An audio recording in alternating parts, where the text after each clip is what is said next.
Welcome back to the channel. I am the Humble Gamer. Make sure to put God first in everything that you do. With that being said, let's say our prayer. Dear Lord, thank you for this opportunity to do something to your glory. I ask that you bless this session, not for my benefit and good, but for the benefit and good of those who are watching. Amen. And today we are playing Sherlock Mysteries. It's by IIya Platonov, and I apologize if I have butchered that name, as I believe that I have. I do apologize. It has 50,000 plus downloads in the Google Play Store with 611 reviews and a 4.4 average star rating, and it was published on February 4th, 2021. Now, this is an interactive adventure game, which normally means there's going to be a ton of dialogue. So you may not hear me speak as much in this video because I don't want to ruin the immersive experience. I know sometimes I can, like I said, I know I can be very verbose, but there is a lot here to do, a lot here to read and go on. So I'm going to do my best to be quiet. So let's start a new case. I'm already talking. All right, so looks like all the cases are, except for the first one, the beginner story, the man who died twice, cost money, $2.99, $2.99. And then there's free community cases up at the top. So the case of Clay Potts, murder behind closed doors, and the Stafford curse. So there are 4 free cases, including the beginner story. So I think that's quite generous for a game like this. I don't think that there are any ads. I saw someone mention that in the reviews that there weren't ads in the game, which at this time is pretty unheard of in this era of mobile games. So I will definitely enjoy that. So let's start. Beginner, the man who died twice.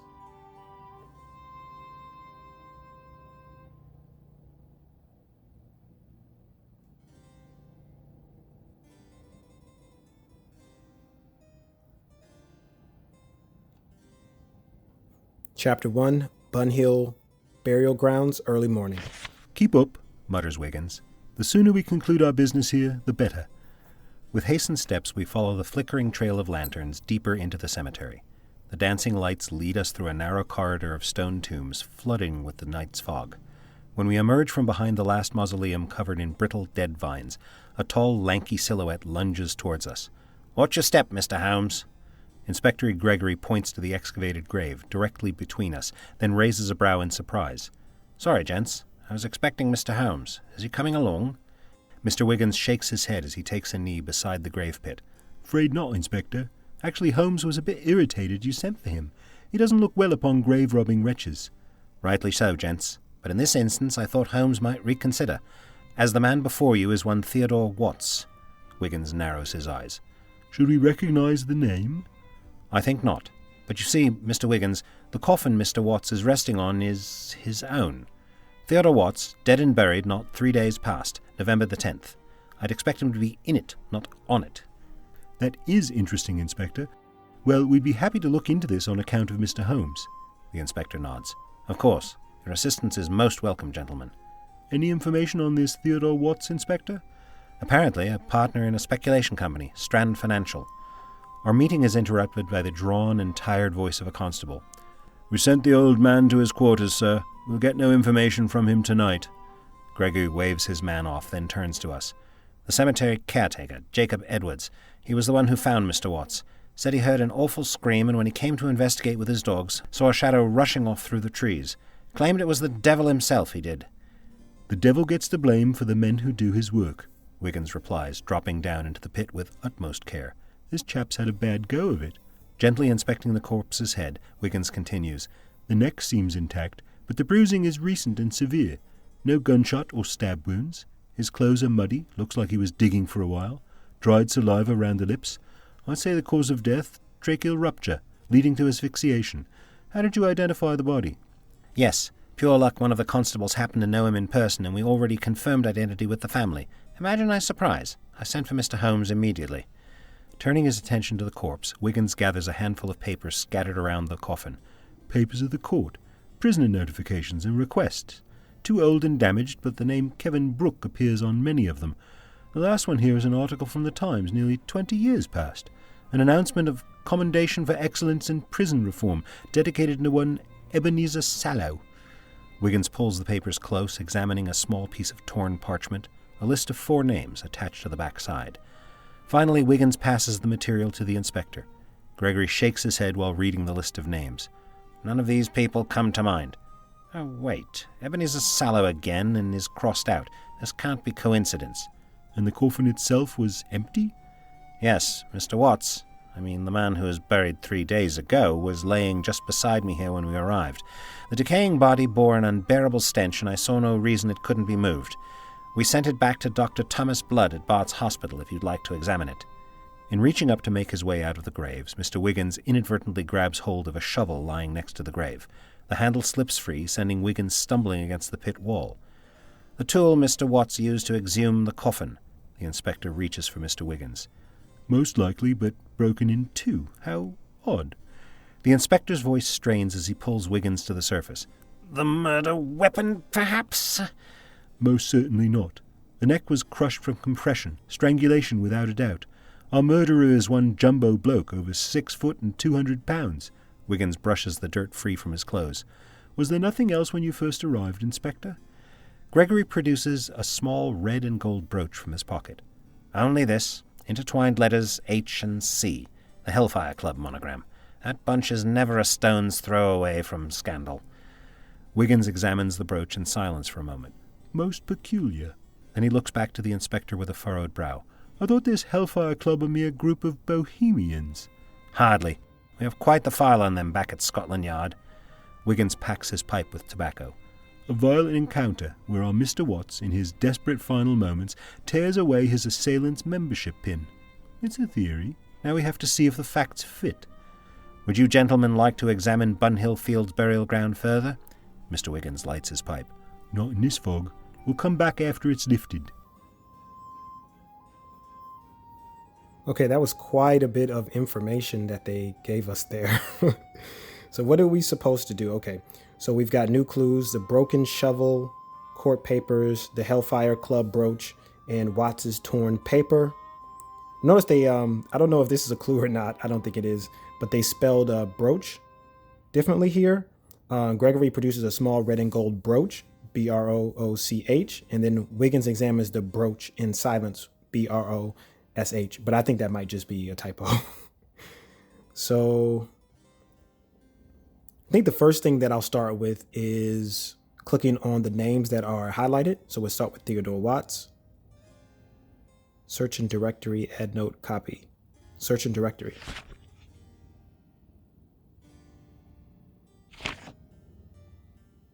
Can you just investigate anybody? I'll just investigate him.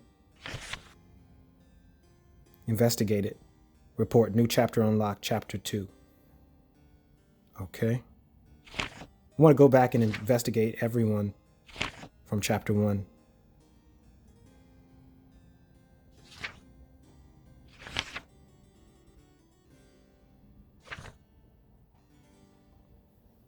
Okay, so Strand Financial unlocks chapter 3 when they're investigated.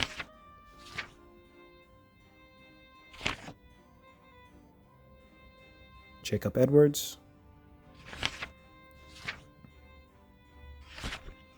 Chapter 4.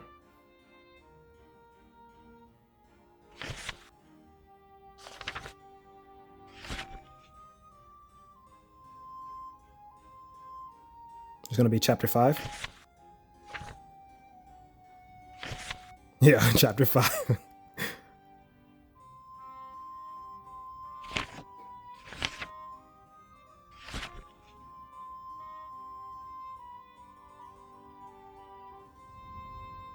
Chapter 6.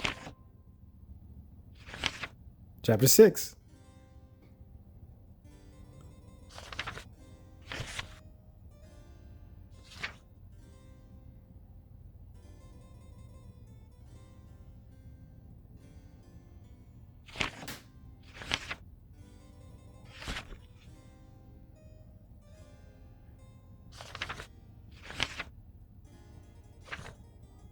I wonder how many chapters it is. So I might have to play this out over several videos if it's going to be like very long chapters. Wait. Okay, so that's already been investigated.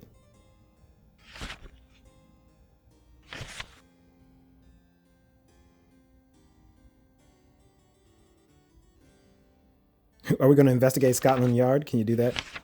Oh, you can investigate Scotland Yard. Okay, that's crazy. And you get a new chapter, chapter 8. There's probably 10 chapters. That's a pretty like standard number for a lot of things. Oh, there's only one thing left here. So we'll search this.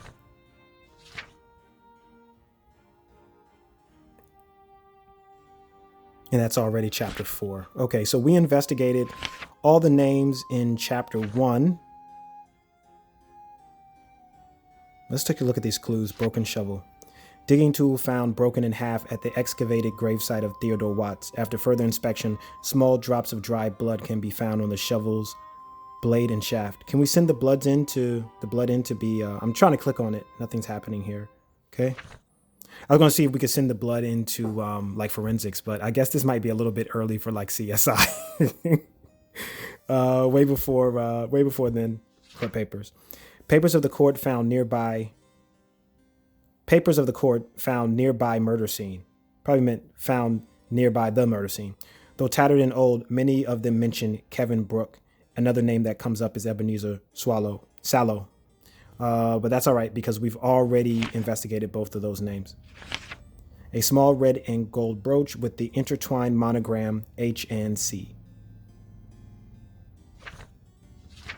A portion of a torn page reads Ebenezer Sallow with a single line through it, followed by Janet Wright, then 928 Liverpool Street, Richard Clark, and finally Fred Hughes. Okay, so we did Ebenezer Sallow, but we didn't do Janet Wright. We're searching directory.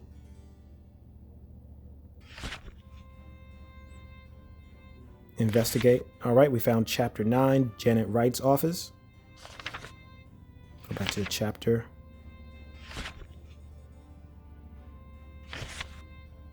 (928) Liverpool Street. Chapter 10. Can we just go to clues from here? Yeah, we can just do clues from there. All right, that way we don't have to go all the way back down. Richard Clark. Chapter 11. A plump chambermaid greets us. Oops. Not just yet. And Fred Hughes. Chapter 12. Okay. So we have investigated all of our clues and they have opened up 12 chapters. Well, 11 chapters because the first one was already open. We'll check the newspaper tab at the top of the screen. I'm just looking to see how many names are here. Okay. Bethlehem Royal Hospital maximum capacity. The Royal Hospital continues to see a steady influx of patients seeking long-term care for mental ailments. Some of London's most notable families utilize the Royal Hospital's facilities, including most notably Nicholas Price. Mr. Price was admitted after suffering a breakdown of the nerves after losing ownership of his company Strand Financial. The hospital has man employment opportunities. Okay. But Nicholas Price will investigate him. Opens up chapter 13.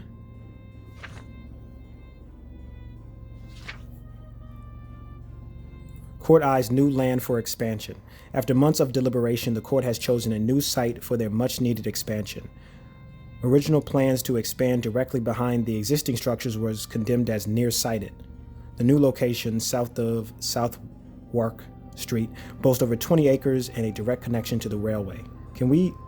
This is in italics. Can we search in directory? Nothing. Okay. I figured even though you could probably search other things that it probably wouldn't make that big of a difference unless it was highlighted. Strongest man alive. Strongest man alive.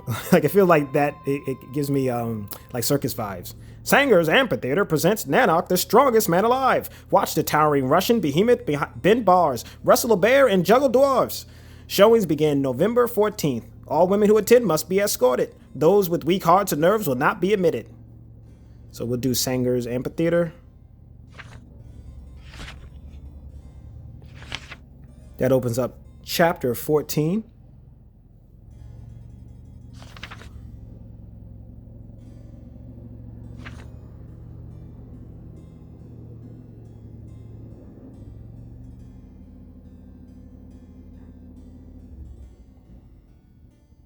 I don't know what's the correct term now. Is it little person? I think. I'm not 100% sure. You can tell this is very old too because they say all women who attend must be escorted. So definitely a very old thing here. All right. Piedmont Paper Company. Oh, notice of auction. Piedmont Paper Company, Ellington Investments, Strand Financial, and Woolworth Shipping assets go up for public auction on November 16th. Liquidation proceeds will be overseen by Barclays Bank. So Piedmont Paper Company.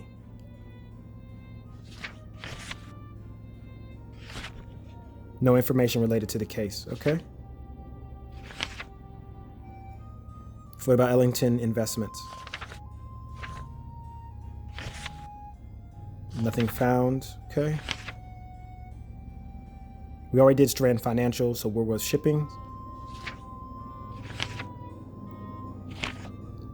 Nothing found. And Barclays Bank. Ah, chapter 15. We've discovered chapter 15. Okay.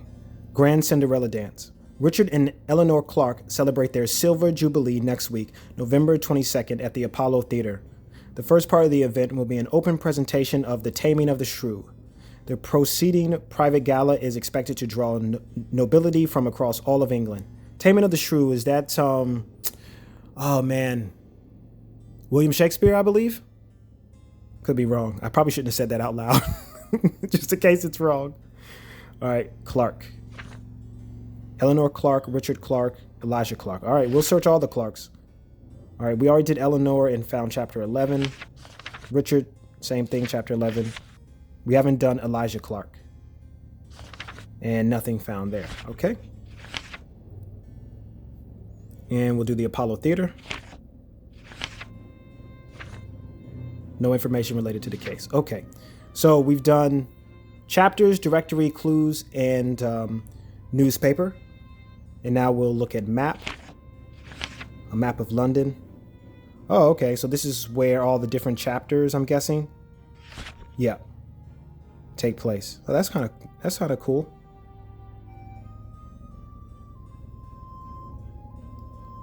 The pictorial plan of London. All right, and let's look at notes.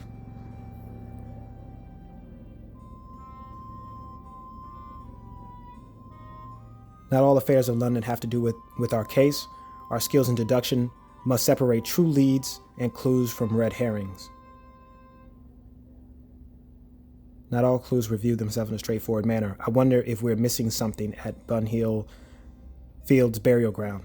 The whole Strand Financial affair has an air of familiarity. Perhaps it was something from the newspaper. Remember, physical and mental traits. Such characteristics are sure to identify subjects. Yeah, I think they said it was 6'2", the person. I don't know how they know like exactly it was 6'2". Maybe because of the height of the shovel when it came down, or the force of the shovel when it came down. The director would be the key for investigating new places and to solving the case at hand. For example, if you see link like this one, Scotland Yard, you can click something, I can't read what that word is, and choose search and directory, then investigate found location to see what the police have to say. You can also visit Mr. Sherlock Holmes to guide you in your investigation. And you can add a note. Okay. I don't need to add a note just yet. All right, we'll delete that note. Okay, so I think we are ready to move on to chapter 2. It's interesting to me too that this is a beginner case. It said that it was easy, and I was not expecting it to have at least 15 chapters. I think we're closing in on probably like 20 minutes, and we've only done one chapter so far. So let's get back into it. Our apologies to disturb you at this hour, Mrs. Watts. but if we are to catch Mr. Watts's killer, we must ask you a few questions. Mrs. Watts looks at us from behind swollen, red, grief-stricken eyes. Of course. Inspector Gregory mentioned you gentlemen might be along. We convene in the study, which sits darkened save a handful of tall burning tallows. I'll try to make this as brief as possible, Mrs. Watts. When exactly did Mr. Watts first go missing? A long, unsteady sigh precedes the answer. 7 days prior. I knew he had financial problems, but he always talked about it as something that he was going to fix soon. His disappearance was swift, unexpected. I was sure he will come back to me, Mr. Wiggins. Yes, it was the evening of November 6th. And then they found a body. Staring through the nearby window, Mrs. Watts replies with a distant, removed look. At that time I believed my husband dead by such a dreadful manner. What could possibly be more embarrassing than suicide by gunshot to the face? We were already ruined. The funeral was private, family only, but some creditors somehow got the news and attended, to be sure. As Wiggins is about to press the next question, a young woman enters carrying a tray of tea and biscuits. As she starts pouring, Mrs. Watts speaks coldly. My chambermaid, Miss Lavinia White, gentlemen. Go on and leave it, Lavinia. We have matters to discuss, and the men can help themselves. With a curtsy, the young woman smiles and moves to leave the room as Wiggins continues. What about visitors or strange contacts? The chambermaid stops and looks back with wide eyes at the question. Other than the robbery, nothing. The chambermaid's mouth opens and she raises a hand just as Mrs. Watts turns and catches sight of her lingering. Lavinia, please, a little privacy. The chambermaid turns and dashes out of the room. Wiggins scribbles in his journal, circling a word with dramatic emphasis. What robbery do you speak of? Taking a sip of tea, she leans back in her chair and throws her head to the side. Well, it wasn't technically a robbery as nothing was stolen. It was just yesterday. I'm not surprised you weren't told. I returned home from a visit with my aunt and found the front door ajar. I thought nothing of it, that Lavinia had simply forgot to lock the door on her way to the market, but when I entered I saw the entire place in shambles, as if a hurricane had torn through the entire house. Mr. Wiggins' brows rise high on his forehead, as if someone was searching for something, yes? I couldn't say the motivations of the man. I can only recount what happened, Mr. Wiggins. That is to say, as I looked around in total shock, I suddenly felt the presence of something behind me. It felt very much like I had backed up against the wall itself, yet I had made no such movement. The next thing I knew, a tremendous painful pressure fell upon my neck, 2 hands choking the very life from me. I gasped and froze as a rough, strange voice whispered in my ear, Your husband is not fooling us. We'll find them. We'll get the documents. You can be sure of it. I'll never forget those words as long as I live. The teacup drops from Mrs. Watts's trembling hand. Taking her hand in his own, Wiggins tries to calm her. Sorry, dear, that must have been an awful shock for you. Did you get a look at the chap? After he spoke the words, he flung me across the room, straight into a bookshelf. It was Lavinia who roused me some time later after returning from the market. On the way out, we look at each other. Wiggins's eyes narrow deep in thought. That chambermaid, Lavinia White. I believe it would be in our interest to have a direct visit with her at a later time. Okay, so we're going to investigate Lavinia White. She should have let her talk. It sounds like she had some information for us. I'm guessing like a new chapter, maybe chapter 16? Yeah. Of course, Lavinia White's house. I'm wondering if you have to do these chapters in order, or if you can just like jump around. And do you need to read all of the chapters? Like, I don't see a place to like make your final predictions or anything like that. So I don't know how that works. So we'll just keep playing and see.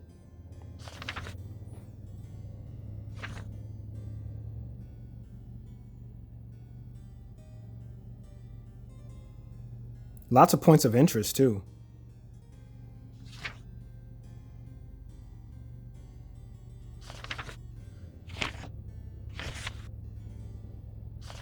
All right, I'm going to stick with what I have for now. Oh, wow. So I'm not going to go through and just investigate every single person here. We'll just stick to what the story is telling us. But I want to go back to chapter 2 for just a moment.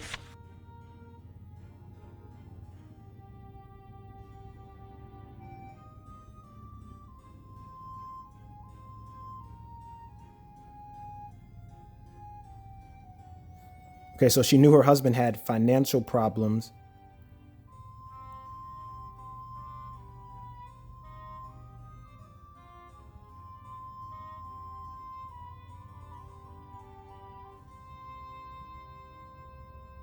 Okay, so maybe I should just make a note of that. So we'll just say Mr. Watts had financial problems.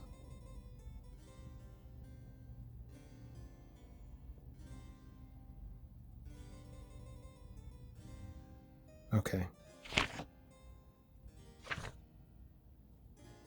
And maybe I should say chapter 2. So if, just in case I need to go back to it, I should probably lead with it.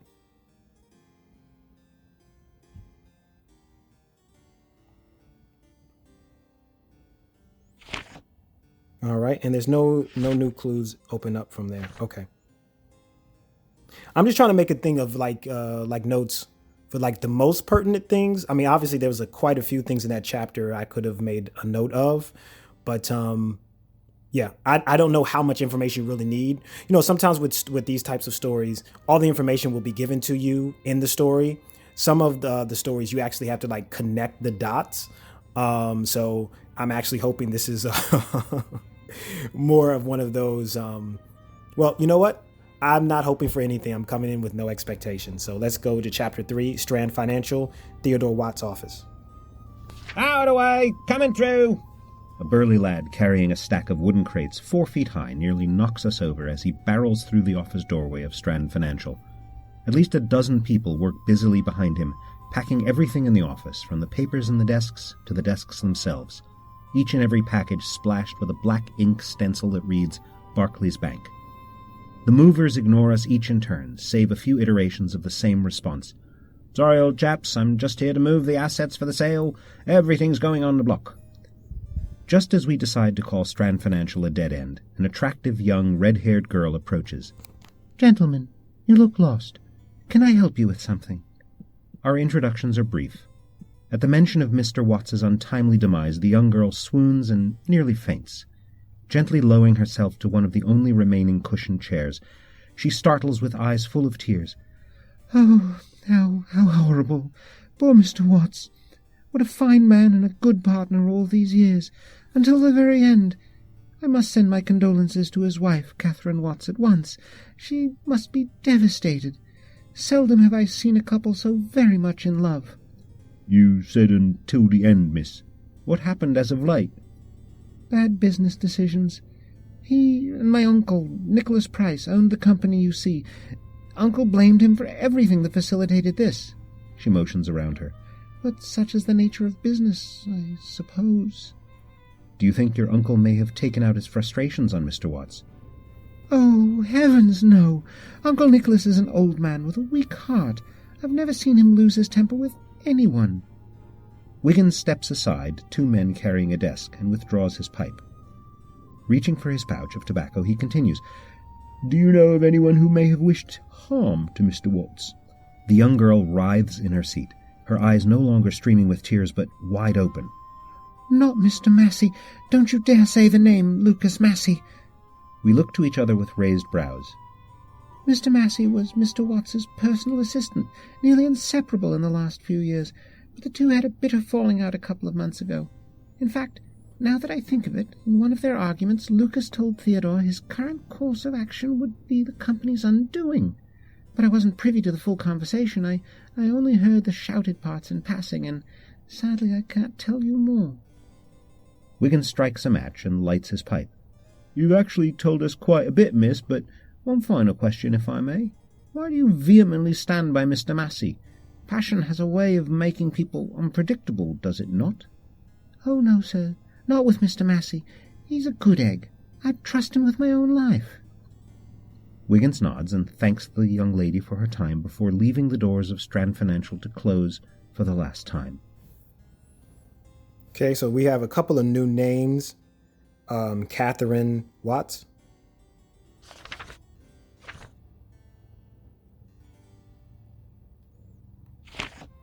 Oh, maybe that wasn't a new name. Getting a little confused with the amount. Like, I know Barclays Bank, we've done that. Nicholas Price, we've done that as well. We haven't done Lucas Massey, though.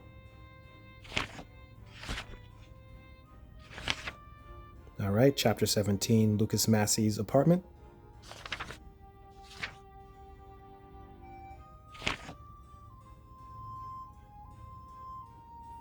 Okay, so we got some more information here.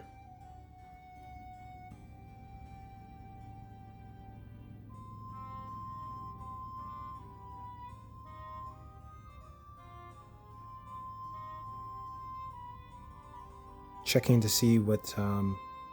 So we know that Nicholas Price blamed... Oh, wait, the notes has a hint, Lucas Massey's apartment. Remember, we got a job to do. When we got the case figured, it's time to solve the case. To do so, choose solve the case from menu. But be prepared. Solving crime is not multiple choice. Questions will be put before us, and once we begin our solution, there's no turning back. Okay, so that's how you solve the case. Okay. All right. So I'm going to do Theodore Watts. Theodore Watts had financial problems. Chapter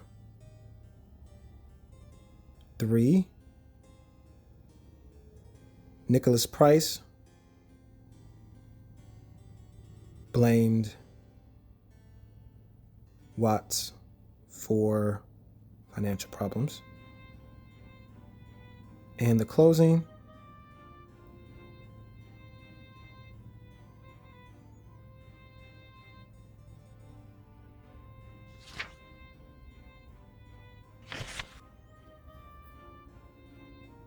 I need to find the information.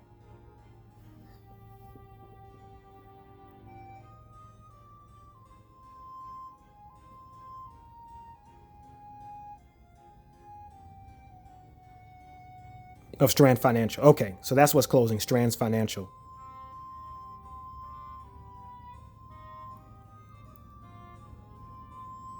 And then what was the deal with Lucas Massey?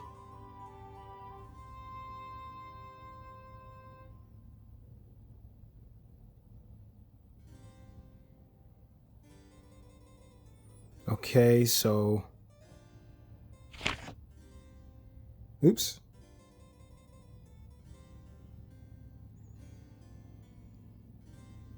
Financial problems and the closing of Strand Financial. And what else? Lucas Massey, Watts' business partner.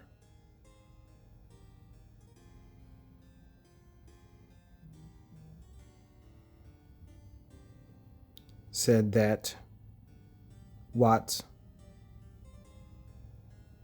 course of action would be the undoing of the company. Okay.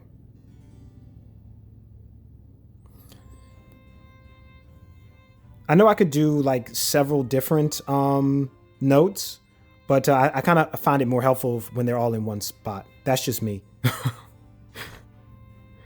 Okay, let's move on to chapter 4.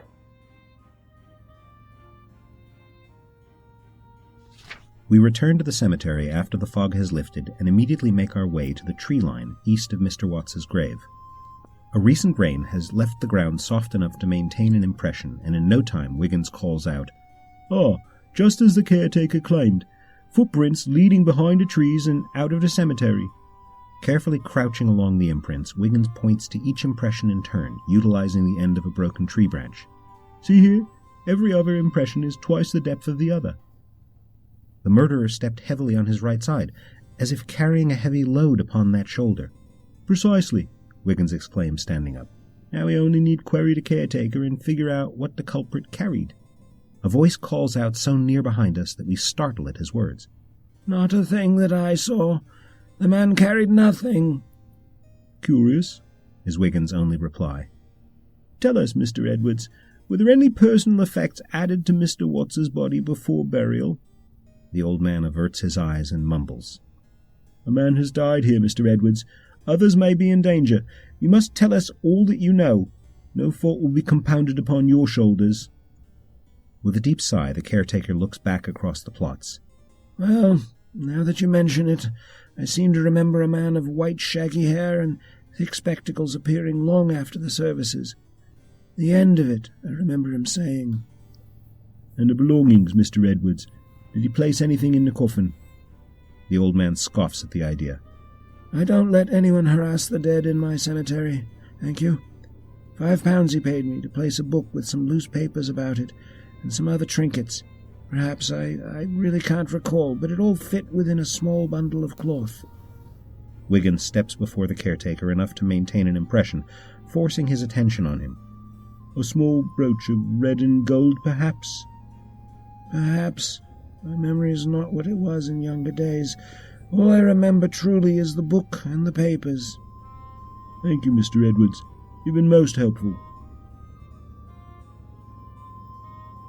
Okay. Did we do Edwards already? Yeah, we did. Okay. Hard to remember. Okay, so chapter 4. I can't see. Oh, if you go further down, you won't be able to see? Okay. So we'll just have to start a new note.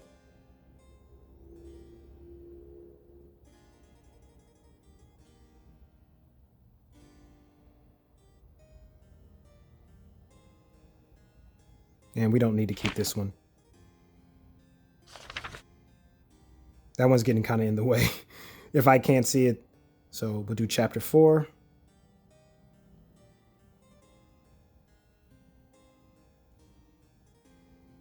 White-haired man.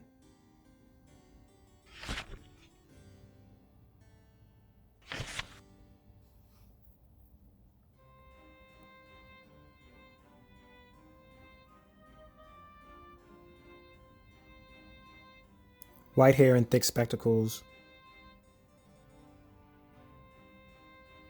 Put a book, trinkets,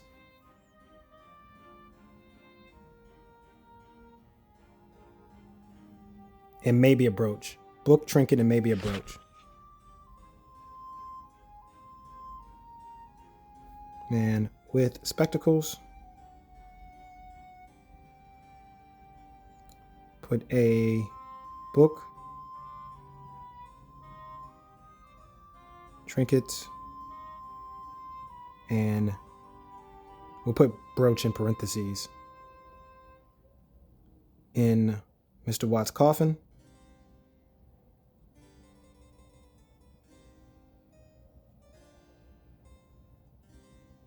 And it fit in, small cloth? Fit in small cloth.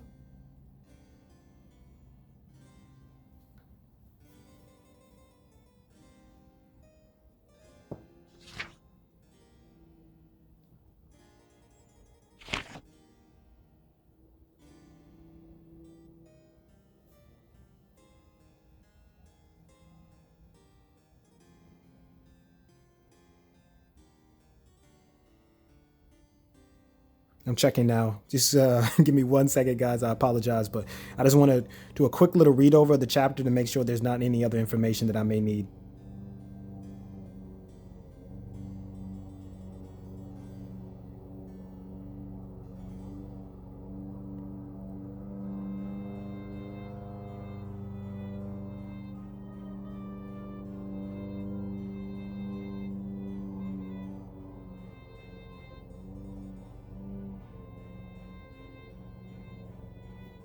Murderer stepped heavy on the right side.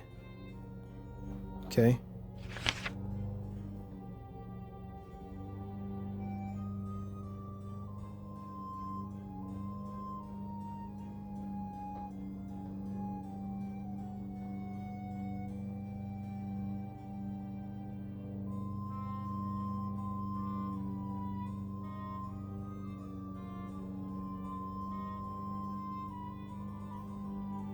Okay, let's move on to chapter 5.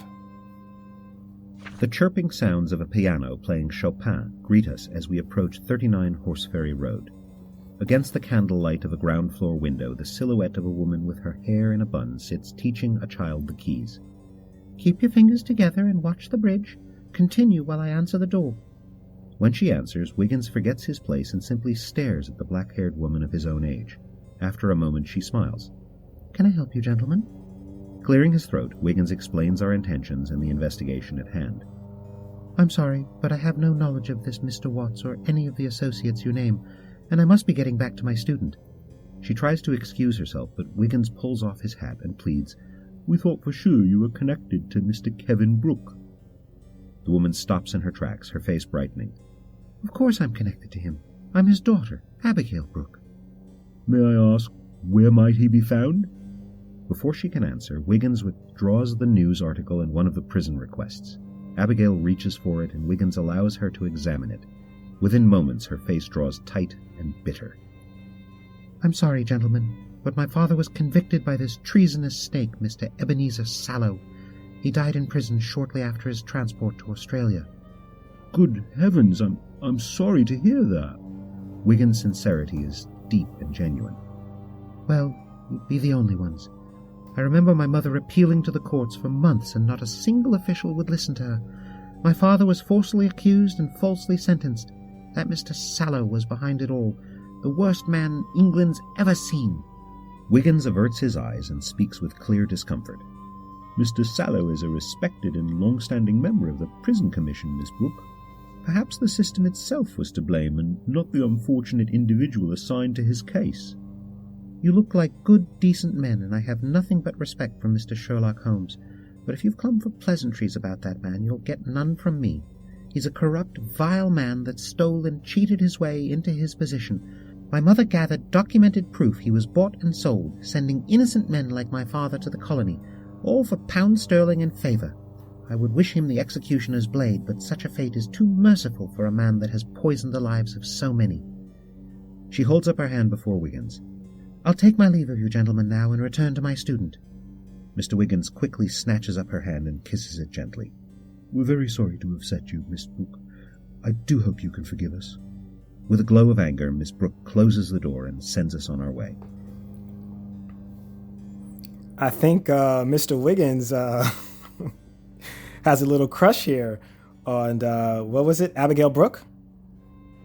If I was standing there, I'll be like, "I do believe, Mr. Wiggins, you have caught the vapors." Okay, so we found out a little bit about Ebenezer Sallow. Wait, do I have enough room in chapter 4?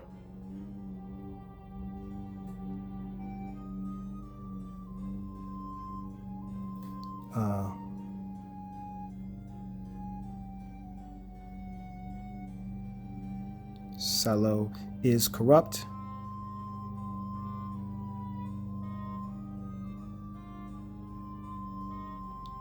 Falsely convicted Kevin Brooke, right?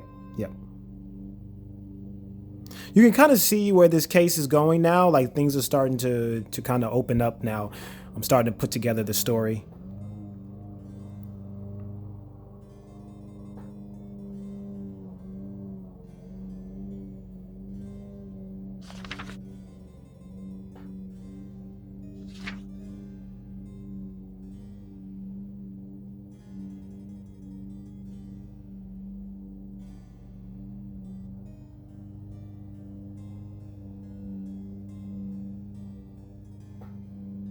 Mr. Sherlock Holmes with search and directory. Of course, 221B Baker Street. Very famous address. Oh, chapter 18, Sherlock Holmes' house. A lot of effort seems to have gone into, normally on beginning cases, like your first case, it's, just a quick tutorial about how to do things. But this seems to be like a really fully fleshed out first case here. Either that or the ones that will follow will be much, much more in depth.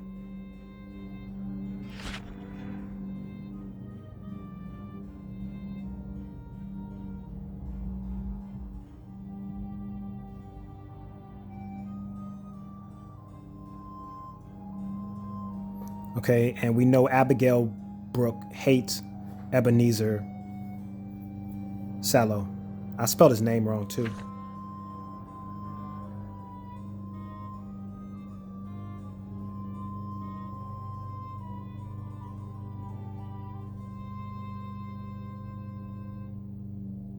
Okay.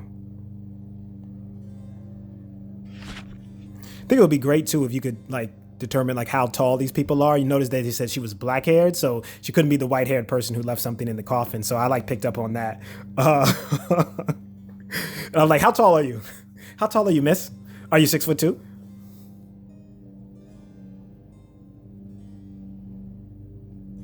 Oh, we are at Ebenezer Sallow's house. Great. Let's just go there and just convict him straight away. I don't know if you guys have ever watched Law and Orders or whatnot, but there's always that place in the beginning where like he did it, no, he did it, no, he did it, no, she did it, no, the first guy did it. Our wait in the parlor of Ebenezer Sallow stretches on for an eternity, though in fairness the quality of spirits and tobacco offered to us is of such fine quality one could hardly call it an inconvenience. Nearly an hour later we find ourselves directed to the library, where an older gentleman with grey hair and long whiskers, wrapped in a smoking jacket, sits reading the daily paper before a snapping fire. "I've been informed of your credentials, gentlemen. Now tell me, how can I be of service?" Ignoring the question, Wiggins steps toward the far wall, entranced by a map of Australia, nearly the size of the entire room. "I don't mean to be rude, but I was just sitting down to eat," Ebenezer continues. "Right, of course." Wiggins picks up a photograph of Ebenezer posing with some 30 guards before a prison gatehouse. "Are you a member of the constabulary, sir?" "Commissioner of Prisons, court-appointed discharger to the prison colony, retired. Of course, those were different times. Australia undergoes great change, and I suspect in a few more years they'll find themselves the way of the American colonies. Now, tell me, gentlemen, it's neither my profession nor history lessons that bring you here today, so, if you will." "We're investigating a very bizarre murder, Mr. Sallow." "Murder?" The thick white brows of our entertainer draw tightly together. "I still retain friends in high places, Mr. Wiggins. Tread carefully if you prepare to make any wild accusations." Mr. Wiggins fidgets with his cap, a bit taken by Mr. Sallow's underhanded threat. "No disrespect, sir. We simply inquire in hopes that you can shed some light on the affair. Does the name Theodore Watts carry any familiarity?" The old prison administrator squints, hardly giving the name consideration before barking, "Not at all. Who is he?" "The unfortunate victim of circumstances, I'm afraid. What about the Hellfire Club, Mr. Sallow? Have you ever had any dealings with them?" The lips of Mr. Sallow are drawn down in a trembling snarl of disgust. His face loses all color. "Thieves and scoundrels. I told you mind your tongue while in my company. If your victim fancied himself a member of that group, he likely deserved everything he got." A side curtain to the chamber draws taut, announcing the arrival of a large, dark man with a leathered face and deep-set eyes, contrasted by a crisp white suit. "Ah, Mr. Peter Pete. Just in time. My appetite was beginning to turn." The man hobbles towards Sallow, favoring one side with a cane. In the other hand, he carries a tray overflowing with such a bountiful course of oven-roasted fowl it would take 2 average servants to carry. Even walking partially hunched over with an aide, the exotic attendant towers over us. Sallow draws a napkin under his chin and waves us away. "I have nothing to do with those caliber of deplorable people, and nothing more to say to you. Good day, gentlemen." I think Mr. Peter Pete may be our man. You notice they said he favored one side, so I'm gonna look him up. Can I just highlight his name?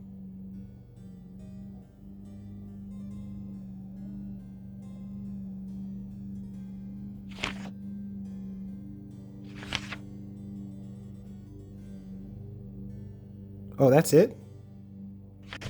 Okay.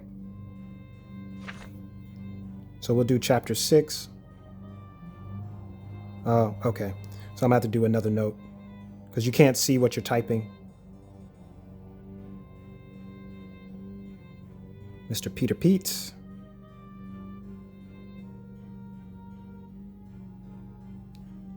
It says large dark man. But it doesn't mention the color of his hair. But we'll say he's a large man. We'll say strong. Favors one side.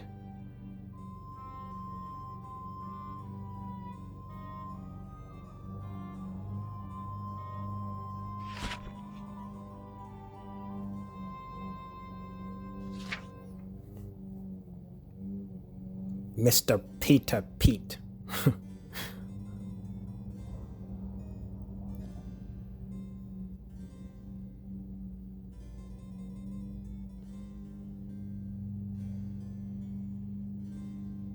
Favoring one side with a cane.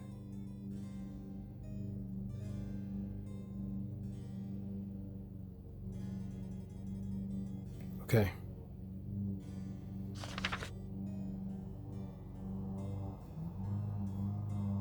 With cane. Strong and tall.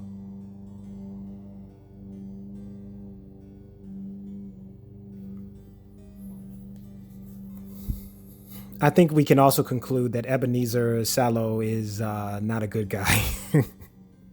No one's good, none of us are perfect. We're just forgiven by the Lord.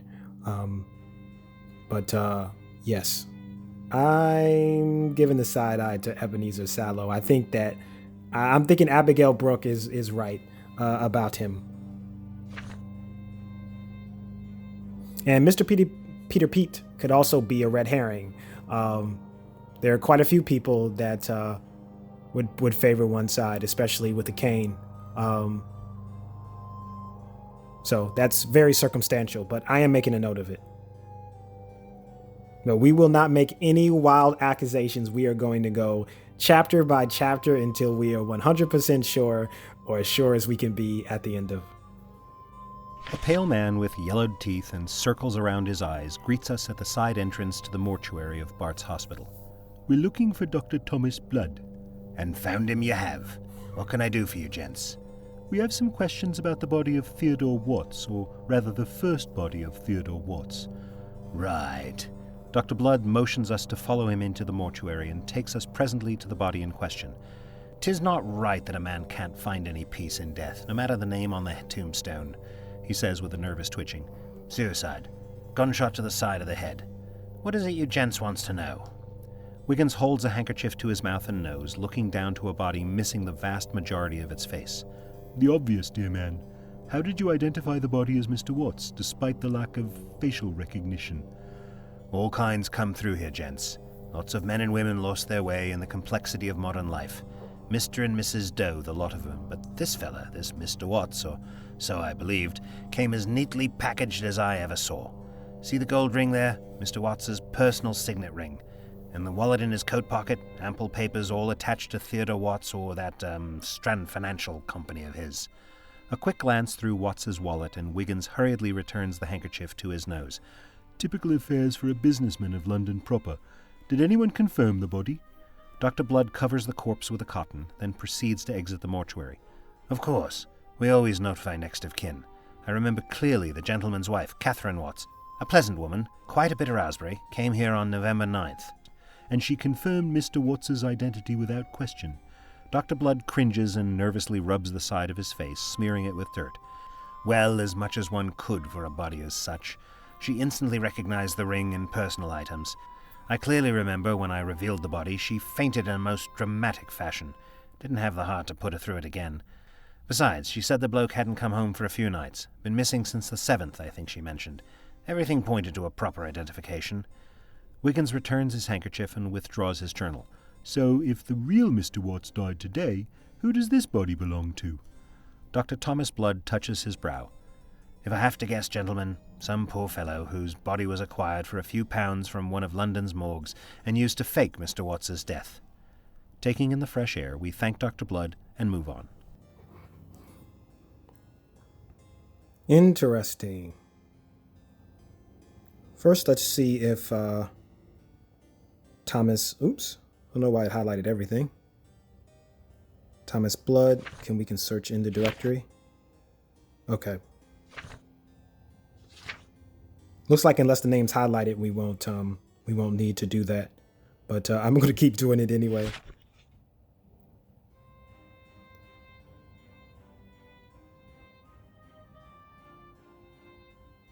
So it's staged. So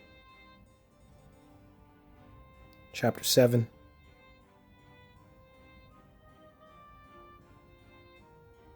Watts, death staged. Catherine Watts misidentifies body, faints dramatically. That could mean that she could have been in on it. So that's something to keep in mind. I'm going to go back to chapter 7 again.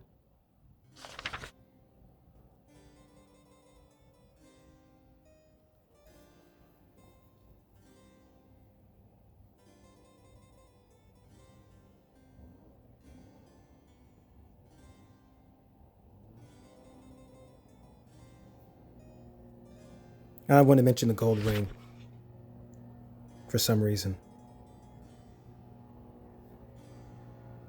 Gold ring. Okay, I'm happy with that. Let's move on to chapter 8.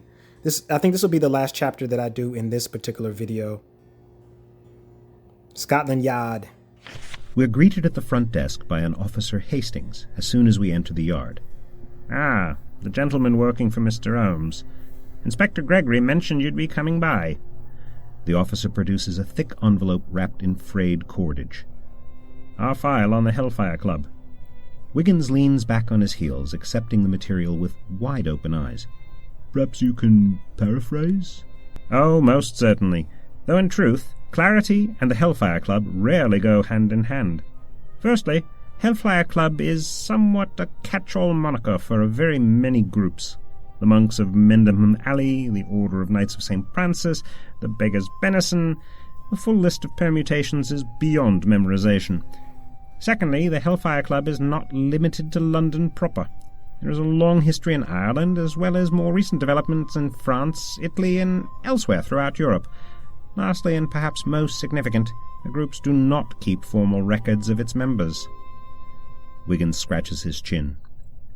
And what is these Hellfire Clubs do that warrant such a thick file? Hastings throws up his hands in discontent. They claim to be benevolent revellers, poking fun at societal conventions and living life by their own merit. But I tell you, they're a bunch of bad hats all the way round. Rumours around the club keep files on London's dirtiest secrets. We've been trying to bring them before the court on a charge of blackmail for some time now. Wiggins flips through the file's contents. Have you made any arrests at all of its members? This is the task before us, gentlemen. What members? Only suspected members, mind you. Every time we try to put together a proper case that will stand before a judge, they slip through our grasp. There's only one bloke officially associated with the Hellfire Club in London, Samuel Ashmore.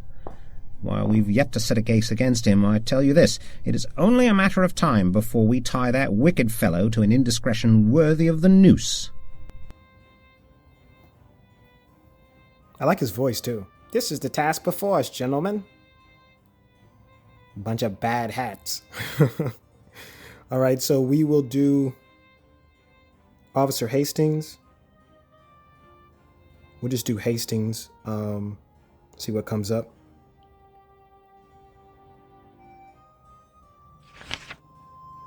No, not Isabella Hastings. She has nothing to do with this case. But we'll just go ahead and investigate anyway. Yep. I figured it wouldn't be.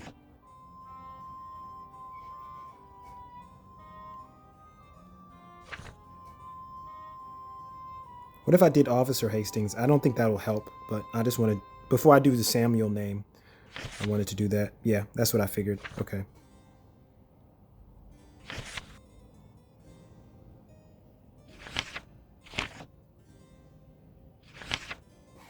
Okay, chapter 19, Samuel Ashmore's estate.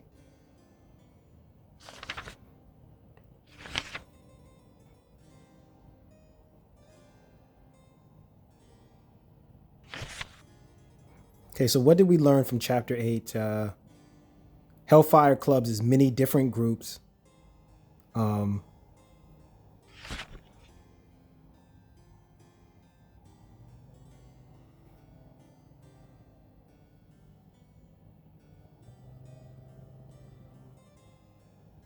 It's many different groups.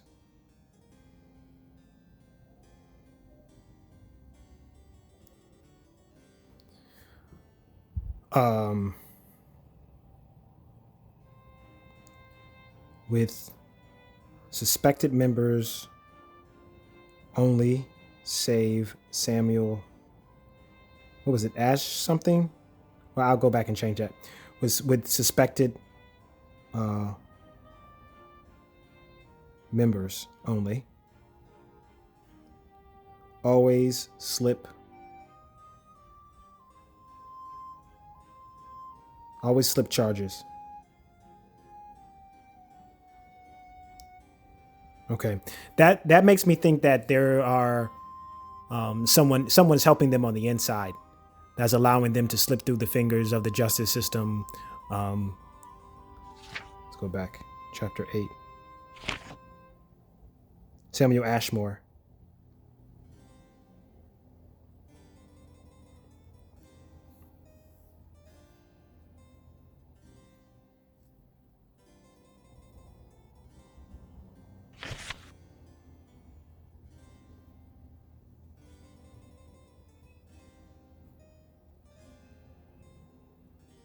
When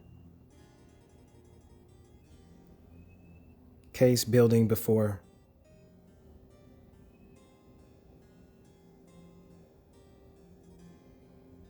case building for judge. That's good enough. Okay, so I think we see here that that maybe Ebenezer Sallow is just as crooked as Abigail Brooke says that he is, and maybe he is helping the Hellfire Club.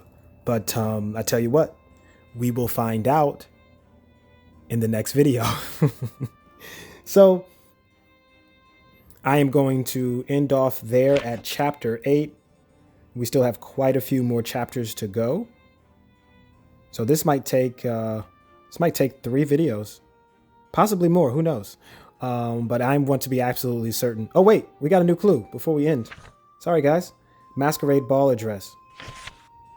His hand-scribed address of the Hellfire Club Masquerade Ball, given by Samuel Ashmore. It reads 999 Seymour Street, Liverfish. Okay, go search the directory. Okay, the Hellfire Masquerade Ball. Interesting. Okay, I have to make sure that I'm paying attention for that. So this is this game is pretty in depth. This is the first time I've ever played a game like this. I did not know how it was going to translate to video. I downloaded this game, I want to say about 2 weeks ago. And what I do is when I first download a game, I always kind of demo it for just a few minutes. I don't really do a lot of the gameplay. I just want to make sure that I can like turn the music off or make sure I have some idea about what the game is about. Sometimes I'll play something and it will have like something in there that I don't feel is proper for the channel. I just won't play it. Unfortunately, sometimes I'll get like 30 minutes into a game and then that pops up like in the game I just played. And I was like, oh man, I just wasted like 40 minutes of my time. But that's okay. I would rather spend that 40 minutes of time playing the game and find that out and then just not post it than just to post it just to have content. I want to try to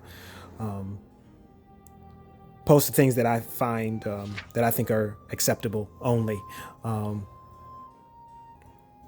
regardless of how much time I spent. But yeah, so I downloaded it, and then I started listening to like the first like minute, and I was like, I don't know if this is going to translate. I don't know if this is going to translate to the channel. There's going to be a lot of talking. There's not a lot of action. And I didn't know about like the clues and all the other type of stuff that you would have to click on. So I hope you enjoyed it. Hope you enjoyed the video. I said all of that to say, I told you guys I was verbose. I said all that to say that I know that this is a different type of game. So I hope you enjoyed it. I always try to play like all different types of games so you guys can have an idea like what's out there and maybe it interests you. But yeah, my interest is piqued. I don't know exactly where the story is going. I've got an idea, but we will see in the next video. So I thank you for joining me. Remember, God loves you, and so do I. And I'll join you next time for more Sherlock Mysteries.